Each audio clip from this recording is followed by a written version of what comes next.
right, welcome to another cool episode of Another Cool Rock Podcast, where we feature conversations about rock and roll with people who rock. I'm your host, Steve Roth, and thank you for stopping by and checking us out. And we've reached a milestone here as it's our 10th episode. We're building an audience faster than I expected, and that's definitely due in large part to the awesome bands and artists I've had the pleasure of talking with. And that's ultimately the goal here, to turn people on to awesome and cool bands and artists, and this episode is no exception. Yours and Mine are a power pop trio that make a few nods to 90s bands, such as the Posies, Oasis, and numerous punk bands, and that informs their tunes. Two-thirds of the bands are my guests in this episode: vocalist, guitarist, and primary songwriter Greg Baldwin, and bassist Kris Hayes.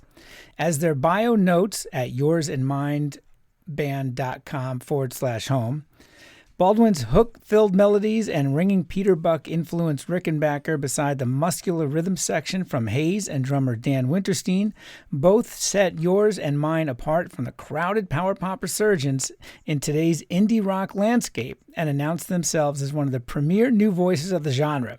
Songs like the bittersweet Wedding Vow sting with a sneaky acidic tongue of prime-era Elvis Costello, while the soaring chorus of Shadow recalls a time when the Gallagher brothers were on speaking terms, and the slice-of-life observations of Fountains of Wayne. And as the album has been in my personal power rotation, I can tell you that description is entirely and 100% correct. Their new album, The Shadow You Cast, is filled with 12 punchy rocking songs, but all are filled with great hooks and melodies. Lyrically, Greg has a lot to say in a lot of different ways, with often personal lyrics that will make you think. We talk about several songs from the new album that'll make you do just that. Greg and Kris also talk about why the new album took several years to come to fruition. COVID and a myriad of life challenges combined to present a lot of challenges to get past to where the band could finish recording, including each band member moving farther away from each other out of New York City to separate cities in upstate New York and North Carolina.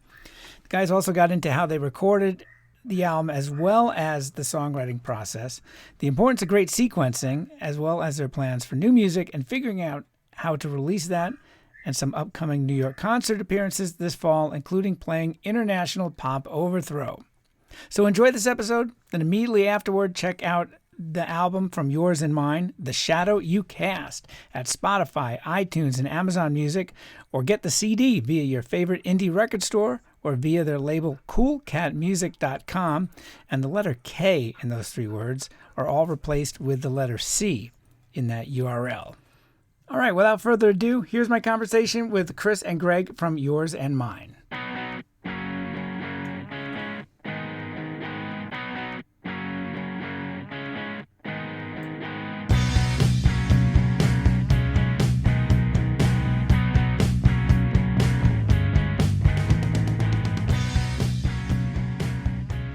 All right, Greg and Kris from Yours and Mine, fantastically named band, by the way. Congratulations on the new album, The Shadow You Cast, available on CD through Cool Cat Music and at indie record stores and digitally everywhere. And there'll be links in the show notes, and I'll be hitting this theme several times so people know where they can find your album. So once again, congratulations. I understand from what I read, it took a bit of time to get this album together. I read in the bio with kind of the result and the fruits of a lot of labor and going through a lot of struggle over several years. And the results are perfect, but it took a while to get there. Yeah. Hey, Steve. Well, thanks for having us, first of all. Appreciate it. And it took a while. I'd say that I probably wrote a majority of these songs over a decade ago, like 2014, wow. 2015. And then, we kind of hash them out. I think we recorded the rhythm section in what year, Kris? 2007 and not 2017, which is really just wild to think about that, that those rhythm tracks were 7 years old by the time that everybody first heard that record. Yeah. And I think, to make a very long story short, we were living in New York City and we were hustling like hard, right? Like when we weren't, gigging in our day jobs, we would find time when we could with the bands, but like I was beat. I was working as a preschool teacher in the city, so yeah, we were all grinding like super hard. I was teaching private in-home music lessons 4 days a week, and then 1 day a week was my studio work slash housekeeping day, and then I would usually have a live gig on Saturdays, sometimes Sundays, and there's the whole week. So yeah, we were hauling in New York for sure. Both being educators, that's doubly impressive, especially being a preschool teacher as well. I mean, just to have that, to be able to still have that energy to stand up at the end of the day when you're in education is commendable, to say the least. Sure. Yeah. Needless to say, we were beat, but we kept on gigging quite a bit. But I recorded all my guitar parts and vocal parts around that time in various studios and setups, and I just was never quite happy with my takes. But I thought Kris and Dan sounded awesome. And then so I kind of put it on the back burner. I said, I'll get to it. When timing's right, I want this to be like the way that I want it to sound in my head. And then the pandemic hit, and that resulted in many things, including us like all moving at various points during that. So Kris is in North Carolina, Dan moved across the river in Orange County, and then I moved way up the line right outside of Glens Falls in New York. And then throughout that, I ended up having 2 children, which kept me very busy. And there were just times where I was slowly but surely building the studio that I'm, recording right now from. And that kind of gave me the opportunity to sneak away here and there and slowly but surely built out this record. So that's kind of how it all came together. The pandemic has obviously been the delineation point, I guess, before, after, for so many bands and artists. At what point, and Kris as well for you, when you're getting these songs, you're hearing these songs, at what point were you able to be satisfied with everything as well, and just say, and not constantly kind of go, you had all this time basically to almost maybe perhaps overthink it all? Does that make sense? At what point were you able to stop and go, okay, we have a finished record here? Well, the answer, the good news for me is that, the bass is easy, right? So it's like, like I said before, Dan and I, the stuff you hear on the record, those are comps of we tracked that together live as bass and drums. I think we did like a handful of punches on sections, but most of it's live, just the two of us, playing together, and that's what you hear. So really, the difficult answer is in Greg's court, because Greg can really do guitars and vocals, forever. Yeah, no, it was definitely like you hear about like Beach Boys record, all those sorts of records where like the singer goes crazy. Yeah. Right. And they're like, it's never perfect. It's, like Smile or something like that from the Beach Boys. So yeah, it was definitely like that got into my head for sure, where like, was it good enough? But it was a learning experience though, because I tracked guitars and then I was like, well, why don't I like them? Like, why don't I like this sound? And, I can nerd out with you endlessly about why, but I was able to establish why I didn't like things, and I was like, okay, I have to try this differently. So I kind of, by the end of it, I had a formula and really a good sound, where it's just kind of like straightforward electric rhythm guitars, doubled panned, left, right, acoustic guitars doing exactly the same thing, doubled pan left and right, and then the verses are pretty sparse. And then when there's a chorus, I add another layer of like kind of big rhythm guitars, pan them left, right, with like some sort of like dreamy, reverby thing to kind of boost it. And that became like the formula. And then it was just getting like good vocal takes, just me being like happy with the way that they sounded. But yeah, that was kind of it. I love hearing the stories of this process, because I'm the guy who I'm a musician in my basement only, right? and sitting at the edge of the bed and I've always been fascinated with how artists build songs and build an album. Essentially, you're building something, you're constructing something, right? And sure, all the stories, it always amazes me, hearing you mention Brian Wilson, and I remember reading ages ago, Tom Scholz of Boston just suffering over, one snare drum sound, right? And it's to me, I love hearing all this, the stories and how you guys did it all. So thank you for that. At some point in the songwriting too, right? I mean, were there during this time period, was there anything where you were close to done where you said, "Oh my God, I just got this great song," or do you hold that for something else and wait? I mean, how do you just basically go, okay, here's the 12? And I want to get into the sequencing in a bit because I think it's absolutely perfect. But I'm jumping ahead of myself. I apologize.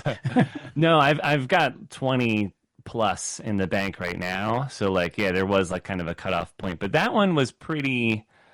I'm trying to think back because it was so long ago. And 12 of them made the record. Yeah, there's another one that I'm sitting on that will eventually make it. That was the only song that was in 6/8, and we cut it. But yeah, that one felt like that was a pretty collective songwriting batch, and then I had another batch that I knew that I was cooking. But yeah, I've got quite a library that I'm constantly catching up with, and there's kind of this fear of mine where I'm I'm gonna get hit by a truck one day, and I'm not gonna have put down every idea that I've had, and they're gonna get lost. So I have to tell my wife this is where the hard drive is, where all my little ideas are, and if I get hit by a truck, you send it to Kris, and he'll get it to the finish line. And Kris, am I correct? You mixed the album, right? I did mix this. Okay. Yeah. Mm-hmm.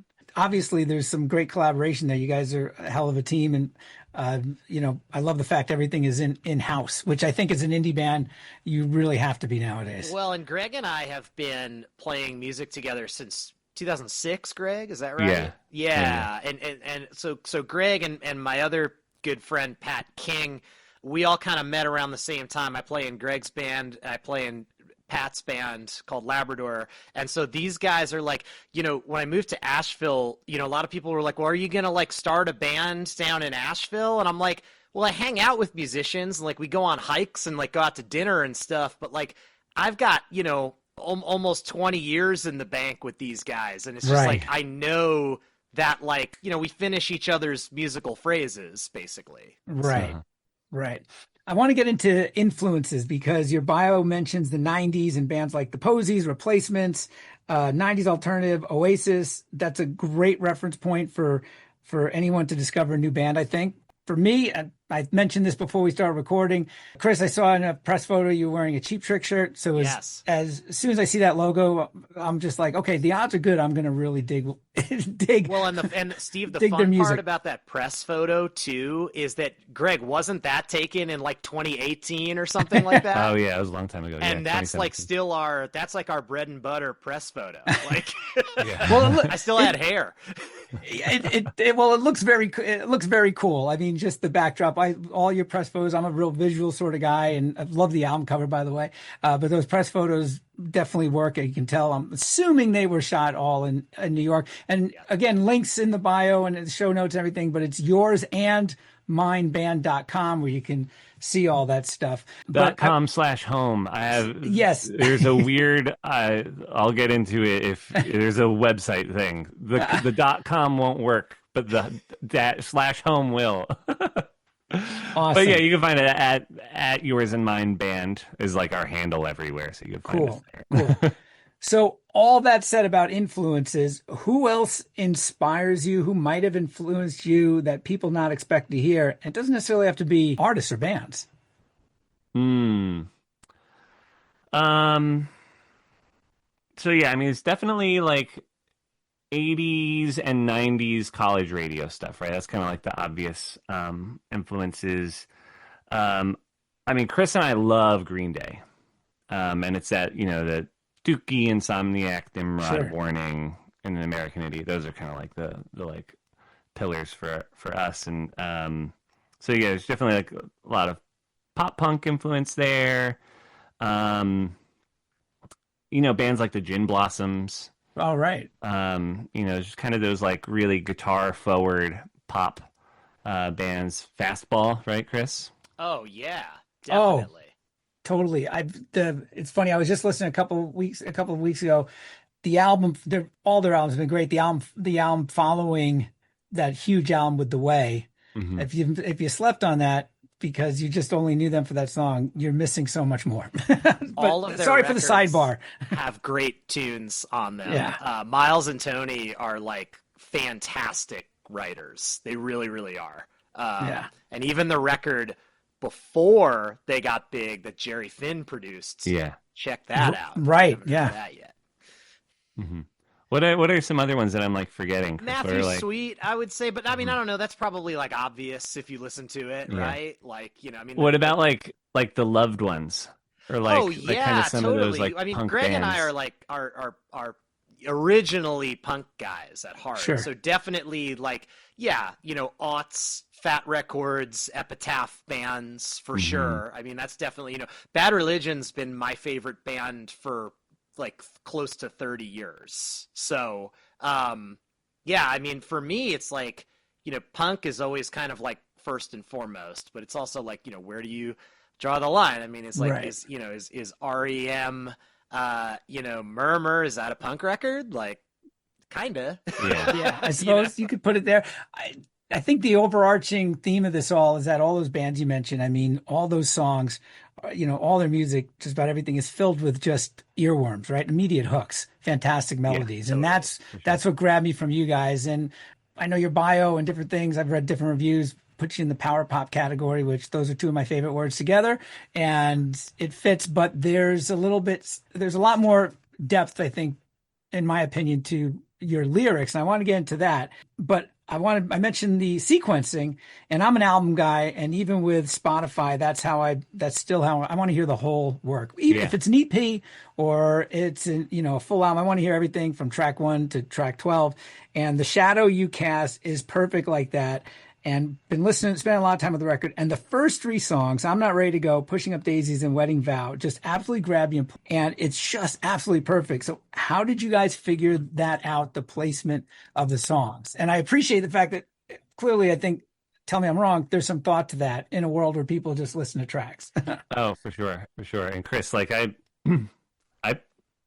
I kind of threw the sequence at you and said, how does this feel? And I think we did like one tweak and you were like, yeah, this is pretty much right. I think you, Greg, I think you threw an initial sequence at me, and I think I changed a couple of tunes, and then we were like, cool, that's great. That's the sequence. And Greg and I are very much full album, the sequence matters listeners. And Dan Coutant, who mastered it at Sunroom Audio, who's fantastic, he is also somebody who gets the importance of a sequence of an LP.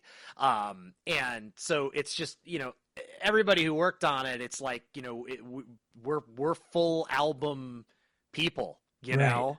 I think of albums like batting order.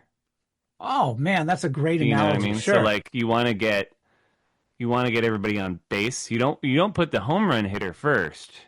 Right. You put the guy who's going to get the grounder right to get the bases full, and then you put 4 is you're getting the home run hitter because you want the grand slam. Right? So the 4 is the Shadow You Cast, right? Sure. The Shadow, rather. Shadow, yeah. And which we thought that was kind of like the strongest single, but it seems like Pushing Up Daisies seems to get the most play across the board, and people seem to really resonate with that one, which is kind of just like a fun like almost a pop punk tune, Which would mean that Pushing Up Daisies is Derek Jeter. That's right. I was going to suggest that when you mentioned leadoff hitters, I was like, all right, well, I'm Not Ready to Go as Ricky Henderson. Only the lyrics I don't think are in the third person. So you got I love the baseball metaphors there. So, which is a great segue into the lyrics. You mentioned Pushing Up Daisies. I love what you're singing about in that song. I love the theme there and the message there. I love, there's a line in there. I see it in your eyes, cost of compromise. They call it the 9 to 5, but who are you working for? That jumped out at me, and I'm just like, man, that nails it in so many different ways for me. And I love, from what I heard, what I took from it was there was really don't waste any time. This is, the cliche is life is short, and who are you working for? What are you doing with your time? Exactly. Yeah, you hit the nail on the head. That's because before you know it, you'll be Pushing Up Daisy. Yeah, yeah. Yep. That one was actually very inspired by interviews from Oasis stuff that I heard, where Okay. Noel was just talking about, people were asking Noel, where do you get your lyrics from? And he was just like, a lot of our songs, like if you kind of take the whole catalog, the main thing is just like live your life like the best that you can and just like do what makes you happy and be grateful for what you have. That's kind of like a lot of the takeaway for like a lot of Oasis songs, like Live Forever and stuff like that. And I do remember, I think we watched the Oasis documentary together, right, Kris? We And I think did, yeah. I think, well, gosh, when did that come out? 20, I don't know. But yes, 15 we or definitely 16 or watched whatever, it yeah. in my old living room in Greenpoint, Brooklyn, for sure. And I was actually quite inspired by that. I was like, oh yeah, that's like a really good point of just like having, just a song that's not like, preachy at all. It's just kind of make the best of what you got. And so yeah, that's where that song comes from for sure.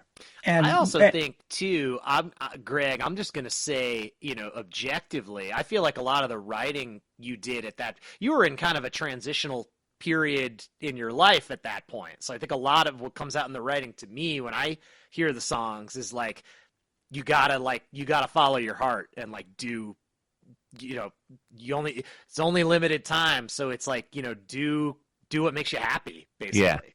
Yeah, totally. right. It's easy to just throw out cliches out there. The irony is about cliches that more often than not they're absolutely correct. They're spot on, right? They're cliches for a reason. Yeah. Exactly. So it should be noticed too that, and I'm going to assume that any, inspiration by Oasis did not include mountains of cocaine and fistfights in the studio or anything like that. Correct? We're like the most boring band ever. If it's the same documentary I saw, and I knew I've always been a huge fan of that band, and in a previous career I had the amazing benefit of selling their albums, and because I had worked for the label, and I believe I saw their very first show in Minneapolis actually, and cool. Wow. and even then they didn't seem happy. Yeah. So I mean, cigarettes and alcohol was blowing up, and well, anyway, but I wanted to get back to some of the lyrics because I know a lot of the lyrics here were inspired by transition and relationships.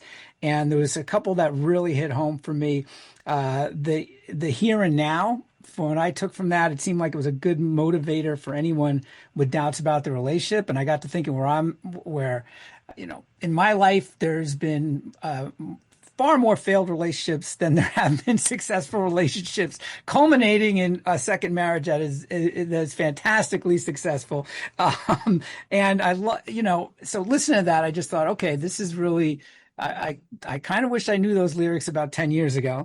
And, but also musically, I love how that song shifts into a different gear at the chorus. It almost, was that all one song, or did you find that chorus in something else you were working on, or?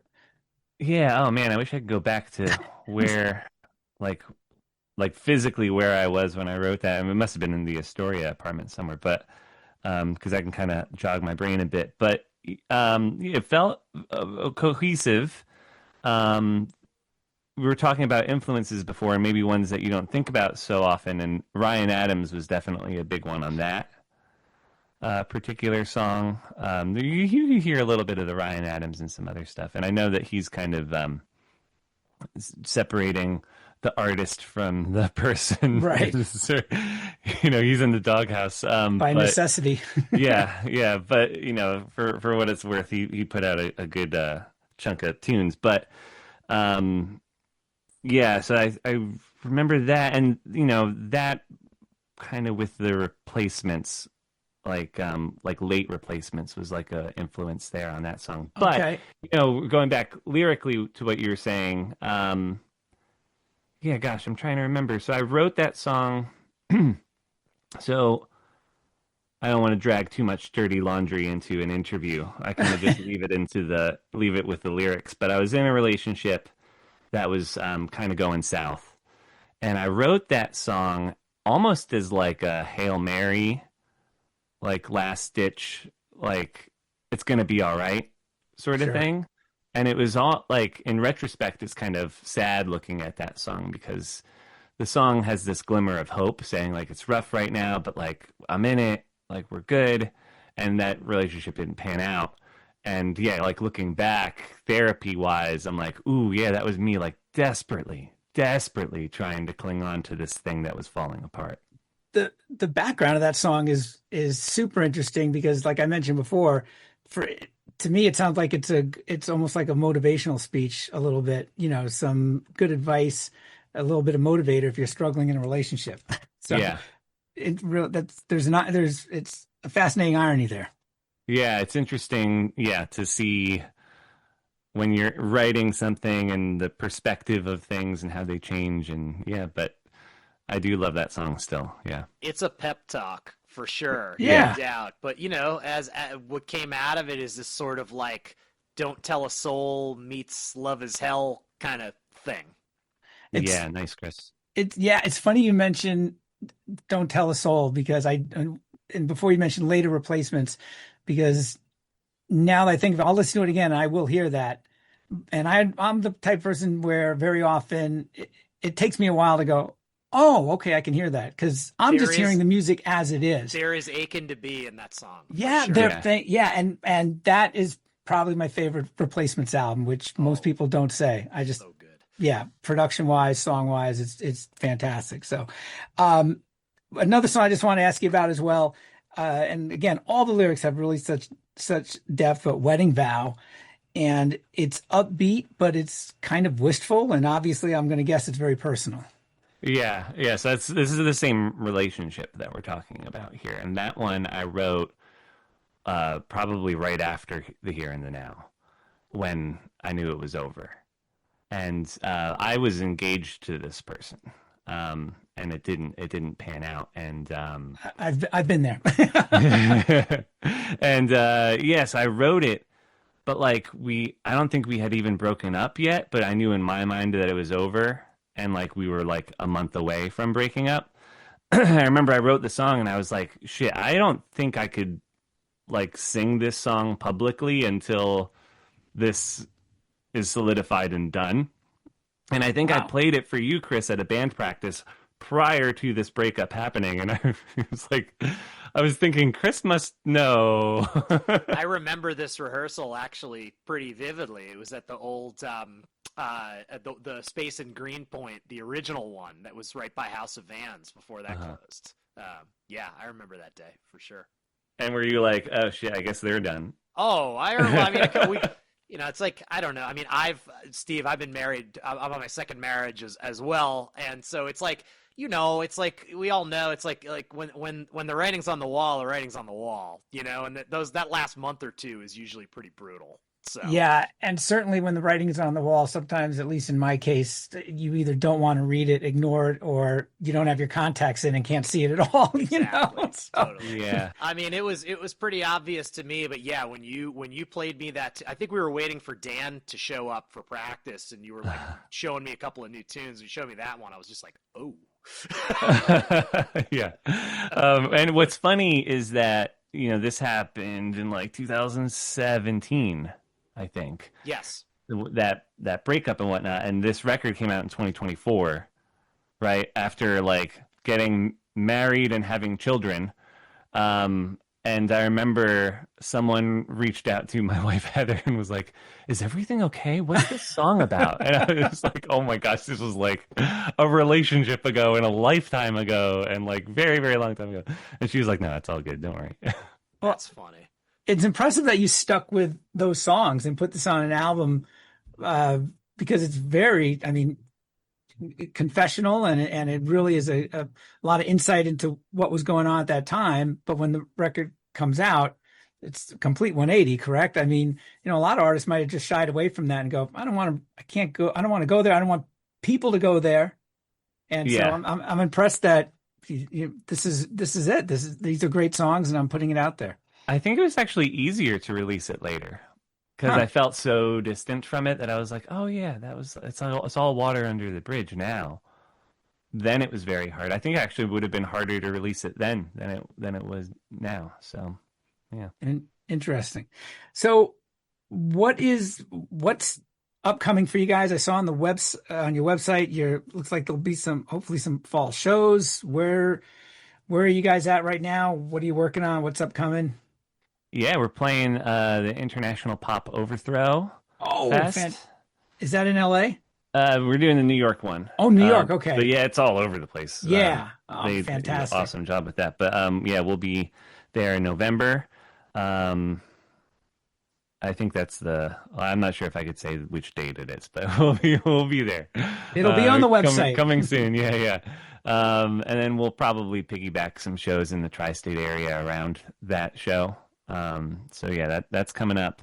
But I think I've got like 14 songs that I'm feeling really good about. I know I've got like 20 in the bank. And we'll probably whittle that down to another 12.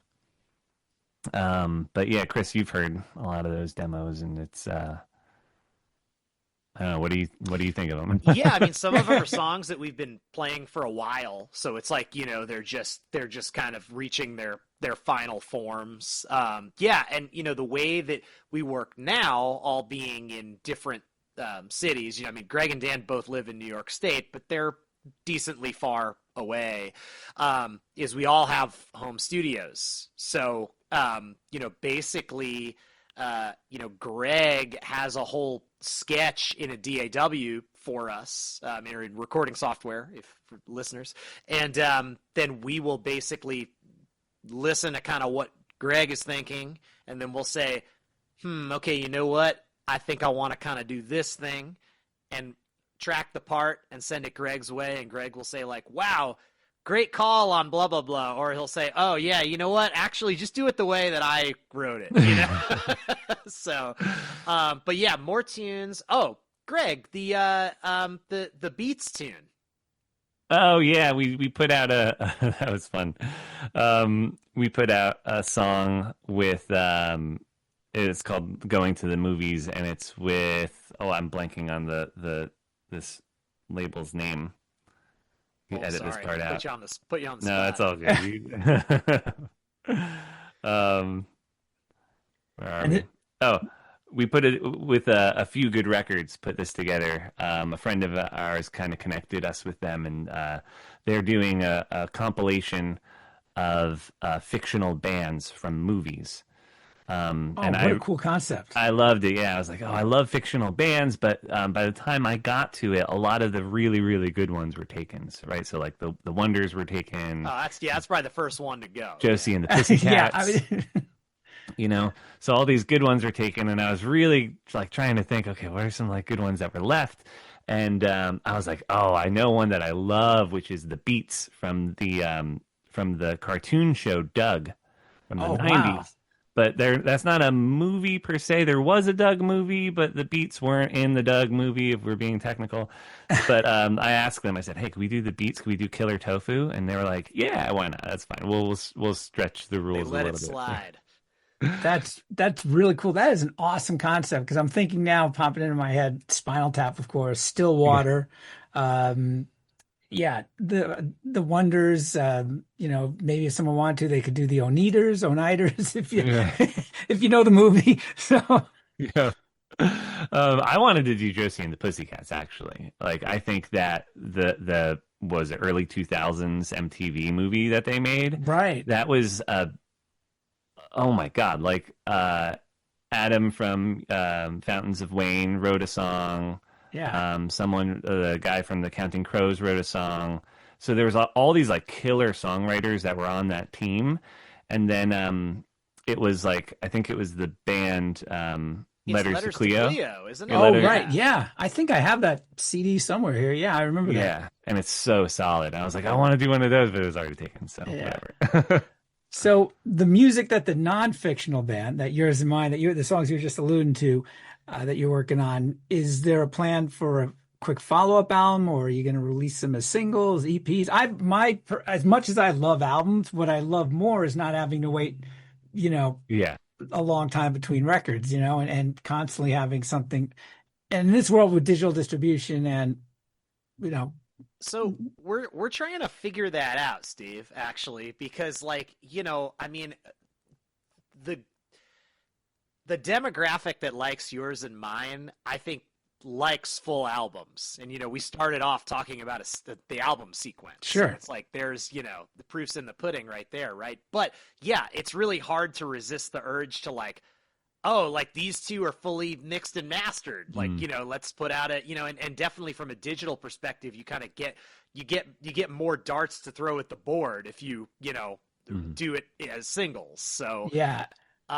We're figuring it out. I'm not unless Greg has like a concrete answer. I don't know that we've decided yet. I think as we were about to release the Shadow You Cast, I was already thinking about the next record, and I was like, yeah, all right. So next one we're gonna do like 3 EPs in a row, and that way, as Kris said, like we'll have more chances to kind of throw the dart at the board, and we'll probably get like we'll get a better audience, perhaps like a better but now I actually the Shadow You Cast had been released, and the reception that it got, and the really wonderful power pop community that welcomed us, and I'm saying it's got to be an LP.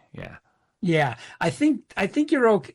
I think it's smart though to put out those songs earlier, because not everything, but 3 or 4 songs, one to keep fans engaged, right? There are more shots at the dartboard. You never know if one of those might show up it's more new people and current fans to discover your music. But it also reminds me of the fact, do you remember when, and I'm obviously older than you guys, but I would remember when I would know a new album was coming out because the radio would be, my favorite rock station would be playing at least one, if not 2 songs 2 months before the album was coming out. Right. And that was I didn't, so it's kind of similar. Yeah, the advanced single is definitely, or singles, definitely still, it's still a thing for sure. Definitely. Yeah, we'll probably put out like 3 leading up to it or something. Yeah, absolutely. For sure. Yeah, something in successive months, and then you call it out on social media, and you're building some anticipation for it, put on your website, and with the album to follow. Yeah. We're also thinking about doing a 7-inch in some capacity because we don't have anything on vinyl currently, and that's the 7-inch is obviously the easiest way to get in there. Right. So right. Yep, I forgot about that. So, yeah, those are the other 2 songs that I have in my head that I'm sitting on. Yeah, they're not in my head. They're tracked and everything. We just gotta get the final stuff. Yeah, thanks for the reminder, Kris. I should remember that. But yeah, for sure. When you mentioned soundtracks, I saw a note I had here that I neglected to mention before, is that I think Wedding Vows should be in a movie soundtrack. Well, thank you. I don't know much about placement and all that stuff, and there's just I can picture all sorts of scenes where that would be perfect for. Yeah, that's like the rom-com, like the shit has hit the fan, and this is like the montage, right? Right at the story arc. Yeah. Exactly. Totally. Yeah, no, there's definitely, the record definitely lends itself to some sort of movie sequence right? There's lots of personal stuff in there, so. Sure. And you could also always, you can also always say, you were inspired by another couple too. So, I mean, this That's is for true. Posterity, but who knows, Yeah. all the info's out there, but hey, things can change. So, but yeah. Sure. So, well, I really appreciate, is there anything else you guys, want to mention, promote, new album, the new current album is The Shadow You Cast. It's out now, available everywhere. I'll have note, like I mentioned, links wherever you can find it. And it's physically via the Cool Cat website. Yeah, I don't know.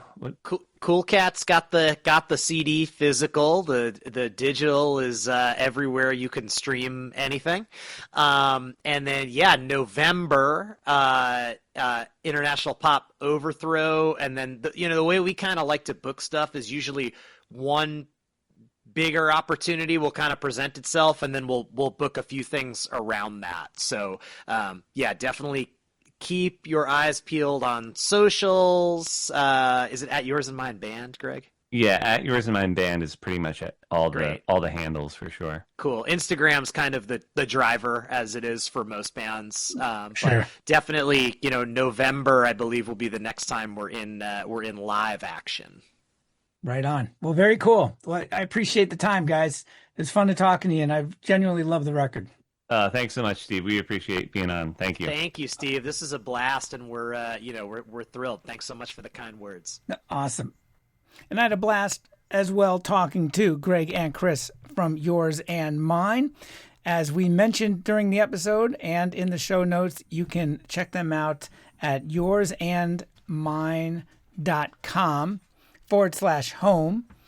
That's the best way to get them via the web. You can find them at social media and their music at Spotify, iTunes, Amazon, all your favorite digital service providers, and the CD available via your favorite indie record store and at coolcatmusic.com, KOOLKATMUSIK.com.